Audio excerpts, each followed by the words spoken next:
నెల్లూరు జిల్లా కావలి నియోజకవర్గం వైఎస్సార్ కాంగ్రెస్ పార్టీలో ప్రకంపనలు మొదలయ్యాయి. మాజీ ఎమ్మెల్యే రామిరెడ్డి ప్రతాప్ కుమార్ రెడ్డి లక్ష్యంగా అల్లూరుకు చెందిన వైసీపీ శ్రేణులు బలంగా వ్యతిరేక స్వరం వినిపిస్తున్నారు. ఇందులో భాగంగా సుకుమార్ రెడ్డి వర్గానికి చెందిన పలువురు నేతలు ఆవేదన సభ నిర్వహించి రామిరెడ్డిని నమ్ముకుని రోడ్డును పడ్డామని పేర్కొన్నారు. ముచ్చటగా 3 ఎన్నికలలో రామిరెడ్డి గెలుపు కోసం జగనన్నను ముఖ్యమంత్రిగా చూసుకోవాలన్న కసితో ఎన్నో కష్టనష్టాలు భరించి పనిచేసి 2 పర్యాయాలు ఎమ్మెల్యేగా గెలిపిస్తే విశ్వాసం లేకుండా పోయిందని తప్పుబట్టారు. మరోదప కుహన రాజకీయాలు, దోపిడీ విధానాలతో అసహించుకుని కావలి చరిత్రలో ఎన్నడూ లేని విధంగా ప్రజలు రామిరెడ్డిని ఓడించారని తెలియజేశారు. రామిరెడ్డి కోసం శ్రమించిన పాపానికి అప్పులు మిగిలాయని, ఇళ్లు ఒళ్లు గుల్ల చేసుకుని రోడ్డును పడ్డామని రామిరెడ్డి ప్రతాప్ కుమార్ రెడ్డిపై నిప్పులు చెరిగారు.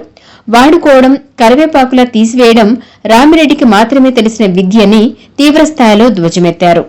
రామిరెడ్డి నాయకత్వంలో ఇక తాము పనిచేయలేమని, తాడో పేడో ఇక తాడేపల్లిలో జగన్మోహన్ రెడ్డి వద్దే తేల్చుకుంటామని నాయకులు తేల్చి చెప్పారు. సభ సాగినంతసేపు గ్రామస్థాయిలో తాము ఎదుర్కొన్న ఇబ్బందులను వారు వివరించారు. తమకు వెన్నుదన్నుగా ఉన్న ఏకైక దిక్కు మన్నేమాల సుకుమార్ రెడ్డి మాత్రమే అని తెగేసి చెప్పారు.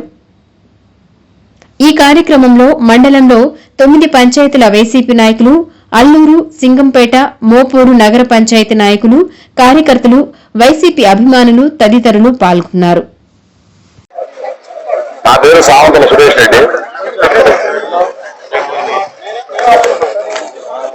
ముందుగా ప్రజారాజ్యం పార్టీ నుంచి వలస వచ్చిన రామిరెడ్డి ప్రతాప్ కుమార్ రెడ్డి గారికి జన్మదిన శుభాకాంక్షలు.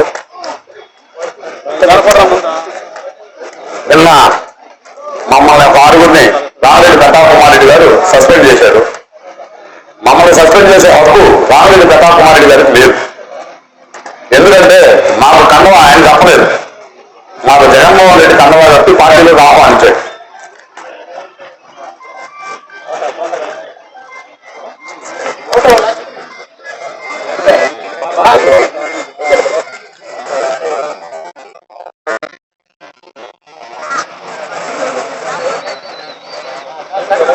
మాకు ఓటు హక్కు వచ్చినప్పటి నుంచి కాంగ్రెస్ పార్టీకి ఓటు వేస్తూ రాజశేఖర రెడ్డి బిడ్డగా ఎదిగాం. తర్వాత జగనన్న పార్టీ పెట్టినాక జగనన్నతో నడుస్తూ 2014, 2019లో రామిరెడ్డి ప్రతాప్ కుమార్ రెడ్డిని వైసీపీ జెండా మోసి మా కష్టపడి మేము గెలిపించాం. 2024లో ఆయన చేసిన అక్రమాలు, ఆగడాలు తట్టుకోలేక ప్రజలు ఆయన ఓడించారు. ఆయనకు నేను గ్రావెల్ తోలి మోటార్ మోసాను డబ్బులు. ఆ మోటార్ మోస్తే నా భుజాలు కాయలు వేసినాయి. ఆ కాయలు మాకు ముందే నన్ను సస్పెండ్ చేశారు.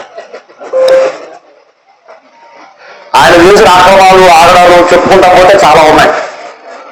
అవన్నీ త్వరలో ఈ ఒక్క మీటింగ్తో వదలం, ప్రతి మీటింగ్లో మాట్లాడతాం. ఆయన నాయకత్వంలో మేము పనిచేయం. ఆయన నాయకత్వం మా వద్దు. దీన్ని జగనన్న దగ్గరికి తాడేపల్లికి తీసుకుపోయి జగనన్న మాకు అవకాశం కల్పిస్తే జగనన్నకి మేము విన్నవించుకొని ఆయన నాయకత్వాన్ని రద్దు చేసి కొత్త నాయకులు తెచ్చుకోవడానికి మా వంతు ప్రయత్నాలు మేము చేస్తాం. మా నియోజకవర్గానికి ఆయన నాయకత్వంలో మేము ఆయనకి ఓట్లు వేసి గెలిపించే పని లేదు. ఓట్లు వేసినంతసేపు మళ్ళా మా సస్పెండ్ ఎక్కేస్తాడు, మళ్ళా తీసుకుంటాడు, మళ్ళా గెలవగానే సస్పెండ్ చేసేస్తాడు. ఎందుకంటే దోచుకోవడానికి ఇంకోరికి అవకాశం వస్తుంది భయపడి మొత్తం ఆయనే దోచుకోవాలని, మొత్తం ఆయనే సంఘంలో పెట్టుకోవాలని ఆయన ప్రయత్నం ఆయన చేసుకుంటాడు. ఇది పెద్దలందరూ గమనించి రామిరెడ్డి ప్రతాప్ కుమార్ రెడ్డి చేస్తున్న అన్యాయాలు, అరాచకాలు చూసి ఈ రోజు మమ్మల్ని 6 సస్పెండ్ చేశారు. ఇక్కడ 200 మంది నాయకులు ఉన్నారు. ఏమైనా కూడా రేపు సస్పెండ్ చేస్తారా? చేయగలరా? దమ్ముందా మీకు? చేస్తే చేసి చూపించండి. ఇంకా వీళ్ళు కాకుండా వెనక నుంచి సుకుమార్ రెడ్డి వచ్చి కలిసిపోయిన నాయకులు చాలా మంది ఫోటోలు మా దగ్గర ఉన్నాయి. సుకుమార్ రెడ్డికి సపోర్ట్ చేస్తామని చెప్పారు. ఆ ఫోటోలు రేపు ప్రెస్ రిపోర్ట్ రిలీజ్ చేస్తాం. వాళ్ళలో సస్పెండ్ చేయగలరా మీరు? సస్పెండ్ చేయాలంటే మేము మిమ్మల్ని బాగా గౌరవిస్తాం. మీరు ఊరికే వెనక సాగుతుంది ఒక పిఏ మాట, ఒక చెంచా గారి మాట విని ఊరికే సస్పెండ్ చేసి ఎప్పుడు మాట సస్పెండ్ చేస్తే మీకే అర్థం. మాకేమేమి లేదు. మేము జగనన్న తమ్ముళ్ళు పార్టీ జెండా మోసే ప్రకారం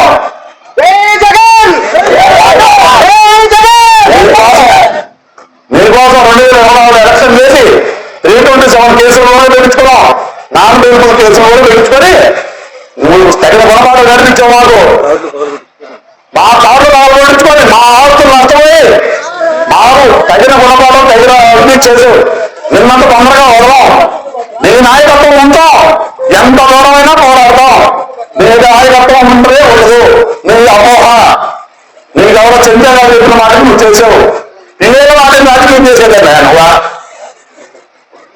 ఎవరు పిల్లల వాటిని రాజకీయం చేస్తా ఏ రైతులు మూడు కష్టపడ్డావు నీకోసం మర్చిపోయావా ఎలక్షన్ దాకా సుకుమారెడ్డి కావాలా ఎలక్షన్ అయిపోయినా సుకుమారెడ్డి కోసం పెట్టి చేస్తా ఆయన సంఘ రాకుండా చేసుకోండి ఎలక్షన్ ఆయన సంఘం నాకు